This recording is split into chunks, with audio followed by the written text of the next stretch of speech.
एक चीज़ मैं बता रहा हूँ, इस वीडियो को आप अंत तक देखिएगा। आपको लगेगा कि यार ये तो हमने कभी सोचा ही नहीं था कि ऐसा भी होता है। यह सेंटेंस देखिए कि मैं पेड़ पर एक चिड़िया देख रहा हूँ। अब यहाँ पे देखिए रहा हूँ आ गया तो आप समझेंगे कि यार ये तो प्रेज़ेंट कंटीन्यूअस है। लेकिन ये प्रेज़ेंट कंटीन्यूअस नहीं है। ये प्रेज़ेंट कंटीन्यूअस की तरह से ट्रांसलेट नहीं होगा या फिर बोला नहीं जाएगा।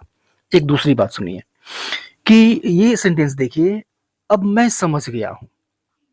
ठीक है? समझ गया हूँ, या हूँ, ये हूँ, ई हूँ, ये प्रेज़ेंट परफ़ेक्ट बताता है। लेकिन ये प्रेज़ेंट परफ़ेक्ट है नहीं, अगर हम प्रेज़ेंट परफ़ेक्ट की तरह से ट्रांसलेट कर दें, तो वो फ़ॉर्म यूज़ नहीं होता है।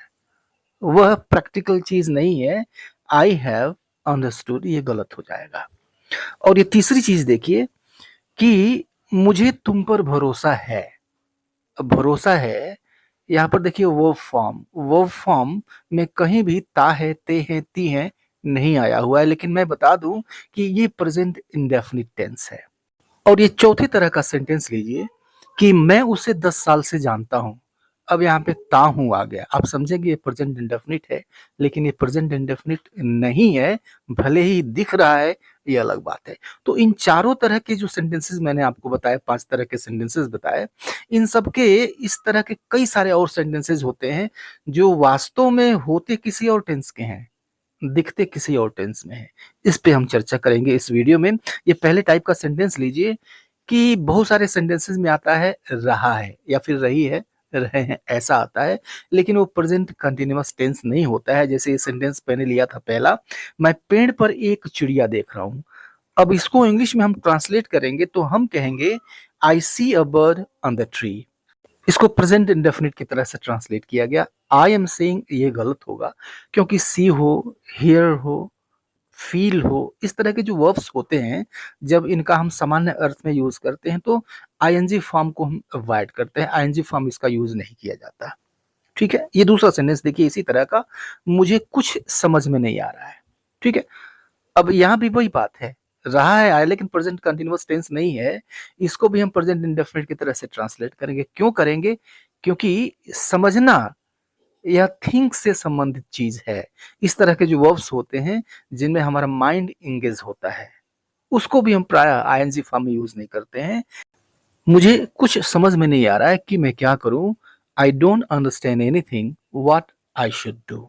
ये तीसरा सेंटेंस देखिए इसी तरह का, क्या तुम्हें कुछ याद आ रहा है? यह भी माइंड से संबंधित चीज है, याद आना दिमाग से संबंधित चीज है। रिमेम्बरिंग हम यूज नहीं करेंगे। डू यू रिमेम्बर एनीथिंग, क्या तुम्हें कुछ याद आ रहा है, इसको हम ऐसे कहेंगे। मुझे लग रहा है कि वह झूठ बोल रहा है। अब यहाँ पर देखिए, यहाँ पे आया लग रहा है, हम यहाँ की चर्चा करेंगे। लग रहा है, प्रतीत हो रहा है, तो सीमिंग यूज नहीं करेंगे। सीम मतलब होता है प्रतीत होना, सीमिंग यूज नहीं करेंगे। सिंपली इसे हम रखेंगे प्रेजेंट इंडेफिनिट में। मुझे लग रहा है, इसको हम कहेंगे इट सीम्स टू मी कि वह झूठ बोल रहा है, दैट ही इज लाइंग।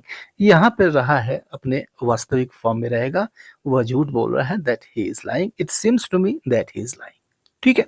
तो याद रखिए, जो वर्ब ऑफ परसेप्शंस होते हैं, या फिर जो वर्ब ऑफ सेंसेस होते हैं, या फिर जो वर्ब्स ऑफ माइंड या फिर एक्ट ऑफ माइंड होता है, ऐसे वर्ब्स को हम प्राय आईएनजी फॉर्म में नहीं लिखते हैं। अब इस सेंटेंस को लीजिए कि मैं तुम्हारा दुख महसूस कर रहा हूं। उसी तरह का सेंटेंस है, महसूस करना, तो महसूस करना, फीलिंग नहीं होता है। I feel your pain, feeling गलत होगा। I am feeling your pain ये गलत होगा। आई फील योर पेन, मैं तुम्हारा दुख महसूस कर रहा हूं। लेकिन अगर हम ये कहें कि डॉक्टर मरीज की नब्ज देख रहा है, मतलब नब्ज को महसूस कर रहा है, नब्ज को फील कर रहा है, अब ये टेम्पररी एक्शन हो गया। ठीक है? फिजिकल एक्शन हो गया, टच करेगा फिर वो फील करेगा। अब यहाँ पे फीलिंग आ जाएगी, the doctor is feeling the pulse of the patient, ऐसे कहेंगे इसको।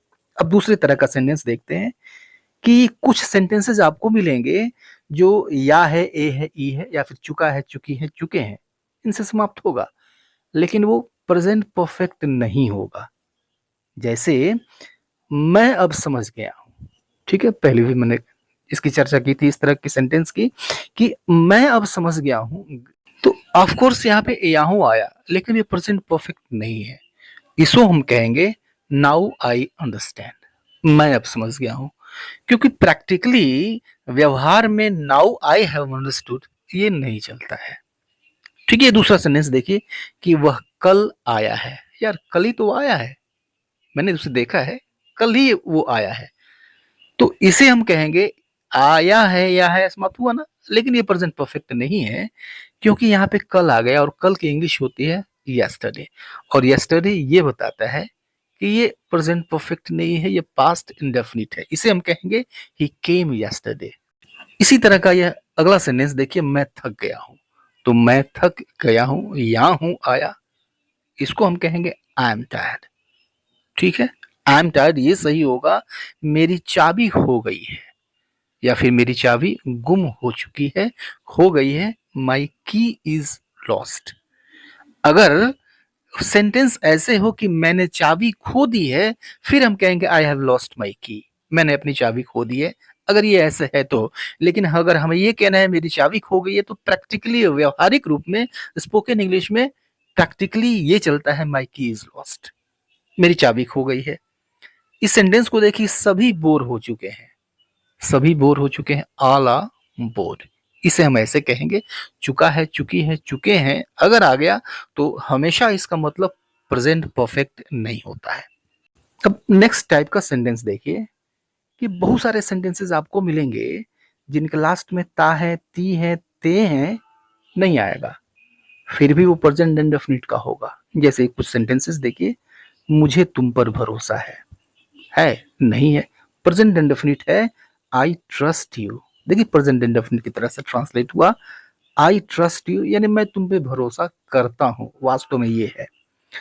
उसे किस्मत पर विश्वास है, उसे किस्मत पर विश्वास है। ठीक है, ये भी प्रेजेंट इंडेफिनिट है, he believes in fate, he believes in fate.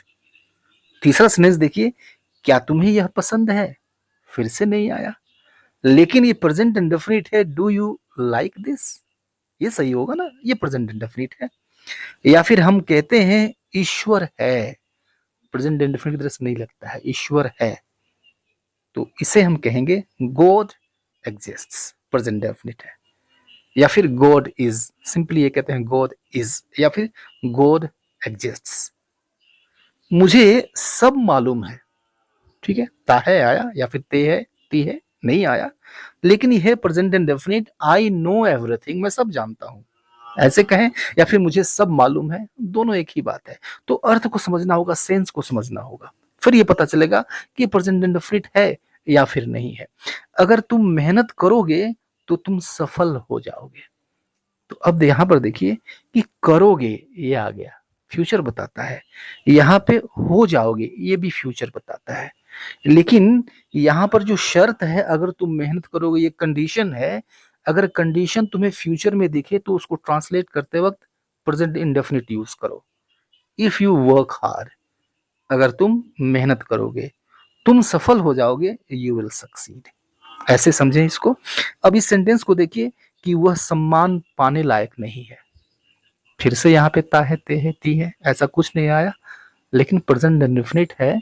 कैसे है देखिए, ही डजंट डिजर्व रेस्पेक्ट, वह सम्मान पाने लायक नहीं है। डिजर्व का अर्थ होता है किसी चीज के लायक होना, डजंट डिजर्व रेस्पेक्ट। अब ये नेक्स्ट कंडीशन देखिए कि ता है, ती है, ते हैं, ये आएगा अंत में, क्रिया के अंत में, जो वो हिंदी की वर्ब होगी उसके अंत में ता है, ते हैं, ये आएगा, लेकिन वो प्रेजेंट इंडेफिनिट नहीं होगा। देखिए, मैं उसे 10 साल से जानता हूं, ता है आया, लेकिन ये प्रेजेंट इंडेफिनिट नहीं है, ये है क्या, ये प्रेजेंट परफेक्ट है। आप जानते हैं प्रेजेंट परफेक्ट कब यूज करते हैं, जब कोई काम पीछे पास्ट टाइम में किसी समय शुरू हुआ हो और प्रेजेंट टाइम तक जारी हो, ठीक है, हो सकता है आगे भी जारी रहे, लेकिन प्रेजेंट टाइम तक तो निश्चित रूप से जारी हो, चल रहा हो, तो वहां पे प्रेजेंट परफेक्ट आता है। तो मैं उसे 10 साल से जानता हूं, तो जानने का काम 10 साल पहले शुरू हुआ, जान पहचान हुई, और अभी भी मैं उसे जानता ही हूं, तो ये प्रेजेंट परफेक्ट है। I have known him for 10 years, अगर हम ये कहते हैं I know him for 10 years, ये गलत होगा, सही होगा I have known him for 10 years. ठीक है, ये दूसरा सेंटेंस देखिए इसी तरह का कि वह यहाँ 2020 से रहता है। 2020 से रहता है आया, लेकिन प्रेजेंट इंडेफिनिट नहीं है। ये वास्तव में है, वह यहाँ 2020 से रह रहा है। Present perfect continuous. He has been living here since 2020। और ये नेक्स्ट सेंटेंस देखिए इसी तरह का कि मुझे दाईं आंख से कम दिखाई देता है, तो यहां भी ता है आया, लेकिन देखिए ये प्रेजेंट इंडेफिनिट है नहीं। यहां पर योग्यता या काबिलियत की बात हो रही है। मुझे दाईं आंख से कम दिखाई देता है। I can not see well with my right eye. I can not see well with my right eye. अब ये नेक्स्ट सेंटेंस देखिए इसी तरह का कि उसे कार चलाना नहीं आता है। नहीं आता है मीन्स चला नहीं पाता है। ठीक है, यहां पर भी योग्यता एबिलिटी की बात हो रही है। इसे हम कहेंगे he can not drive a car. ठीक है, तो इस तरह के जितने सेंटेंसेस आपने देखे सभी सेंटेंसेस ये वास्तव में दिखने में किसी और टेंस के लगते हैं, लेकिन वास्तव में होते किसी और टेंस के हैं। आज के लिए इतना ही, मिलता है नेक्स्ट वीडियो में, तब तक के लिए goodbye and take care.